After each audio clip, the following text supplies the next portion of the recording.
ओम नमः शिवाय। हर हर महादेव। जय शिव शंभू। आज का जो ये वीडियो है ना, आप सभी लोगों के लिए बहुत ही ज्यादा खास और विशेष होने वाला है। खास करके जितनी भी माताएं बहनें मेरे इस वीडियो को सुन रही हैं, देख रही हैं ना, आज के इन उपायों को जरूर कीजिएगा। पूज्य गुरु जी ने कहा है कि जिस घर की स्त्री, नारी, बहन, बेटी, बहू इस उपाय को करती है ना, तो उसे इसी वाले उपाय का 10 गुने फल की प्राप्ति होती है। आप सभी को पता है, कल है पूर्णिमा का बहुत ही विशेष दिन, जो कि साल की सबसे अंतिम पूर्णिमा है। आपके घर में धन नहीं आ रहा है, पैसे को लेकर के काफी सारी समस्याएं, टेंशन चल रही है, कोई विशेष मनोकामना है जो आपकी पूरी नहीं हो रही है ना, तो एक शमी का पत्ता और एक बेलपत्र वाले इस वाले उपाय को कल चूक मत जाइएगा। आपके घर में जीवन भर पैसे की, धन की कमी नहीं रहेगी। पूज्य गुरु जी की कथा से सुनकर के और समझकर के पूरे उपाय को बड़े ही विस्तार से बताऊंगा। परंतु उससे पहले आप सबसे एक छोटी सी प्रार्थना की, जो लोग पहली बार आए हैं चैनल को सब्सक्राइब जरूर कीजिएगा और वीडियो को लाइक करके महादेव जी का कोई सा भी प्यारा नाम कमेंट बॉक्स में लिखना मत भूलिएगा। इस पूरे वीडियो के अंदर हम लोग 3 महाउपायों के बारे में बात करेंगे, जो कि आपकी अलग अलग कामना पूर्ति के लिए सिद्ध होंगे।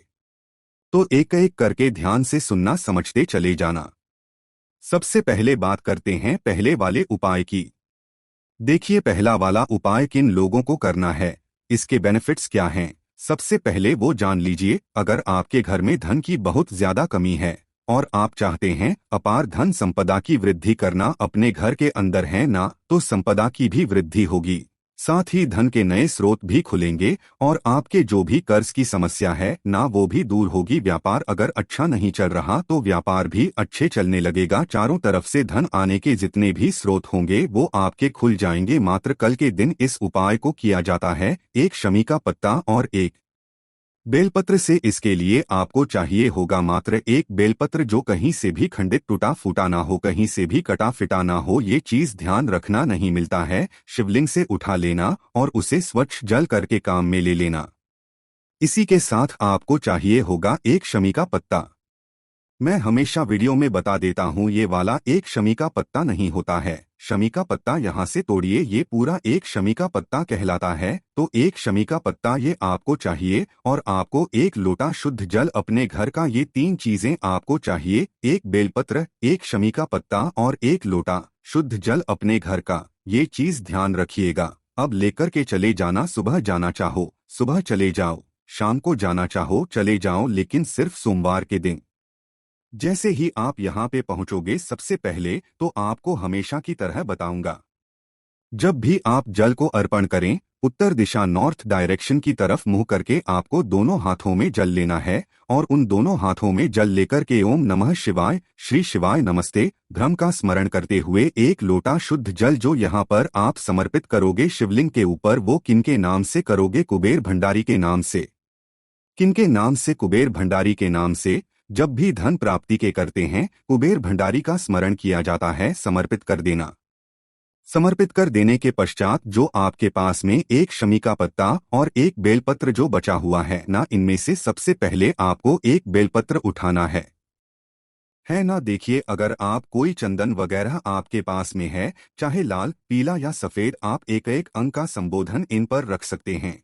उसके पश्चात जो ये तीनों पत्तियां जिस स्थान से जुड़ी हुई हैं ना, उस स्थान से इस बेलपत्र को पकड़ना और इसे आपको शिव पर समर्पित करना है, माता अशोक सुंदरी के स्थान पर। ध्यान रखना कैसे, आप हमेशा जब भी यहाँ समर्पित करते थे बेलपत्र तो ऐसे समर्पित करते थे डंडी जलाधारी की तरफ, लेकिन इस वाले उपाय में ये उल्टा हो जाएगा। डंडी रहेगी शिवलिंग के तरफ है ना, और जो बीच वाली पत्ती रहेगी वो रहेगी जलाधारी की तरफ। चिकना वाला हिस्सा नीचे की तरफ ऐसे करके समर्पित करना। और जो आपके पास में शमी पत्र है, उस शमी पत्र को कैसे समर्पित करना है? बिल्कुल बेलपत्र की तरफ आप ऐसे समर्पित किया करते थे ना, बिल्कुल उल्टा इसका समर्पित करना। इसकी भी जो डंडी रहेगी ना, वो बेलपत्र की तरह ही रहेगी, कुछ इस तरीके से। ये चीज ध्यान से सुन लीजिएगा, हमेशा आपको इसी तरीके से समर्पित करना है। यहाँ पर समर्पित कर दिया। समर्पित कर देने के पश्चात अपने दोनों हाथ जोड़कर के महादेव जी से कामना करना कि मेरा ये नाम है, ये गोत्र है, प्लीज मेरे देव आदि दे।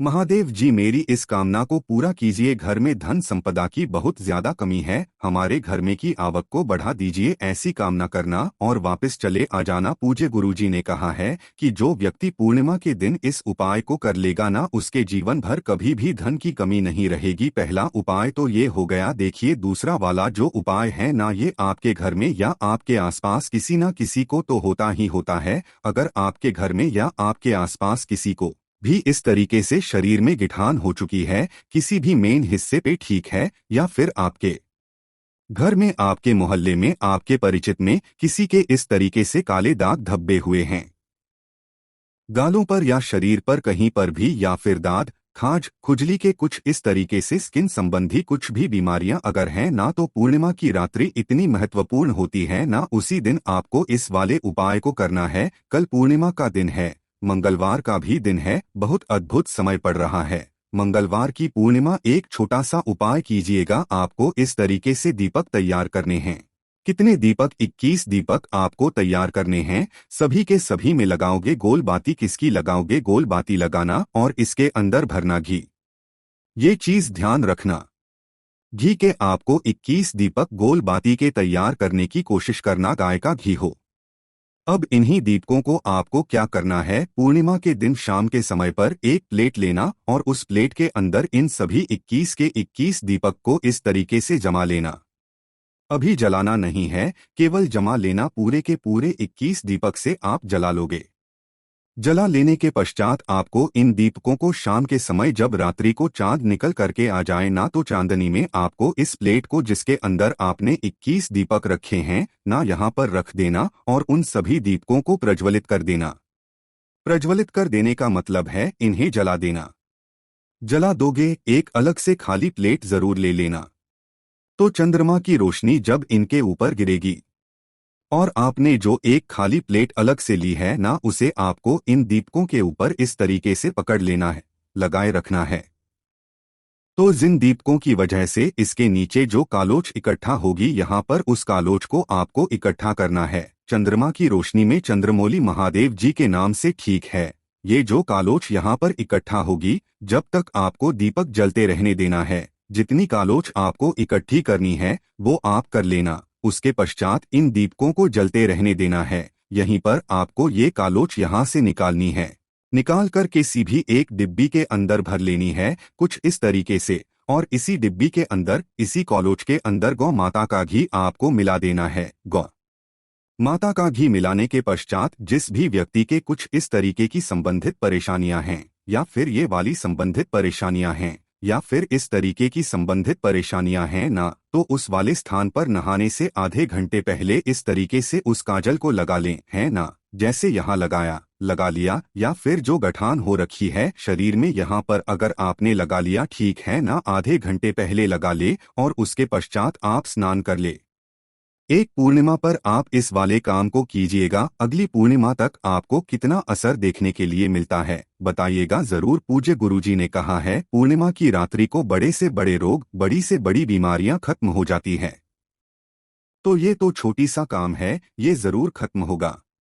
अब बात कर लेते हैं तीसरे वाले उपाय की। ये है, आपकी किसी भी शेष मनोकामना पूर्ति के लिए सिर्फ और सिर्फ पूर्णिमा के दिन किया जाता है।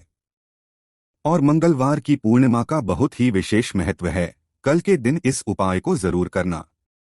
इसके लिए आपको चाहिए होगा 1 लोटा शुद्ध जल अपने घर का, ठीक है ना, अपने घर का शुद्ध जल ले लेना। और इसी के साथ में आपको चाहिए होगा मात्र 1 चावल का दाना, जो कहीं से भी खंडित, कहीं से भी टूटा फूटा ना रहे, यानी कि कैसा रहे, अक्षत रहे, अक्षत ले लेना। और इसी के साथ में लेनी होगी मात्र आपको 1 बेल पर, जो कहीं से भी खंडित ना हो। ध्यान रखना, ये नीचे की डंडी का ये जो रहता है ना, यहाँ पर ये वाला भी रहना चाहिए, गणमान्य का स्थान होता है। तो 1 चावल का दाना, 1 बेलपत्र और 1 लोटा शुद्ध जल, साथ ही साथ 1 दीपक आपको तैयार करना है। दीपक जो रहेगा वो रहेगा गोल बाती का, और इसके अंदर भरोगे गौ माता का घी। इस तरीके से समर्पित कर देना, मतलब इसके अंदर लगा लेना, अभी जलाना नहीं है। इन सभी को लेकर के जैसे ही आप पहुंचोगे देवादेव जी के मंदिर शिवलिंग के पास ना, सबसे पहले आप पहुंचोगे चौखट पर। तो जो चौखट है, जब आप अंदर जाते हो तो आपके दाहिने हाथ की तरफ आपको इस दीपक को प्रज्वलित पहले करना है और इसके नीचे कुछ ना कुछ आसन जरूर लगा देना। मैं हमेशा अपने वीडियो में बता देता हूँ आसन लगाने का मतलब क्या है। इसके नीचे कुछ गेहूं के दाने, चावल के दाने, हरे मूंग के दाने, कुछ फूलों की पत्तियां, कुछ भी रख दो। सीधा जमीन पे दीपक को नहीं रखा जाता। उसके बाद आपको अंदर जाना है। अंदर पहुंचोगे आप शिवलिंग के पास में उत्तर दिशा नॉर्थ डायरेक्शन की तरफ मुंह करके खड़े हो जाना। देखिए आपको क्या करना है। जो भी आपने यहाँ पर जल लिया है, एक चावल का दाना और एक बेलपत्र लिया है, इसको चलाने का क्रम क्या है, उपाय करने का नियम जो है वो कैसे है। सबसे पहले आपको एक लोटा शुद्ध जल देव आदि देव महादेव जी के ऊपर समर्पित करना है। किन महादेव जी के नाम से? चंद्रमौली महादेव जी के नाम से नमः शिवाय, श्री शिवाय नमस्ते का स्मरण करते हुए चंद्रमौली महादेव जी के नाम से एक लोटा शुद्ध जल पूर्णिमा के दिन। उसके पश्चात अपना दाहिने हाथ के ऊपर एक चावल का रख करके अपना नाम, गोत्र और साथ ही साथ अपनी कामना कह करके इसी चावल के दाने को शिवलिंग के ठीक ऊपर समर्पित कर देना। यहाँ समर्पित कर दोगे और जो आपने एक बेलपत्र लिया है ना, उस एक बेलपत्र जहाँ से तीनों पत्तियां जुड़ी हुई है, यहाँ से पकड़ के इसी चावल के दाने के ऊपर इस तरीके से समर्पित करना है कि बड़ी वाली पत्ती रहेगी आपकी तरफ और डंडी रहेगी आपसे विपरीत दिशा में। ये चीज इस तरीके से समर्पित करना। अपना दाहिना हाथ महादेव जी के शिवलिंग पर जो आपने बेलपत्र और चावल समर्पित किया है उसके ऊपर रखना। अपने हृदय की बात, अपनी विशेष कामना महादेव जी से कह करके वापस घर की तरफ चले आ जाइएगा। पूज्य गुरु जी ने कहा है अगली पूर्णिमा आने तक आपका वो कार्य, वो विशेष कामना पूरी जरूर होगी। पूज्य गुरु जी ने जैसा अपनी कथाओं में बताया वैसा भाषा में आपको बताने का संपूर्ण प्रयास किया। वीडियो अगर पसंद आया हो तो लाइक जरूर करना, साथ ही साथ चैनल को सब्सक्राइब जरूर कीजिएगा। ओम नमः शिवाय, हर हर महादेव, जय शिव शंभू।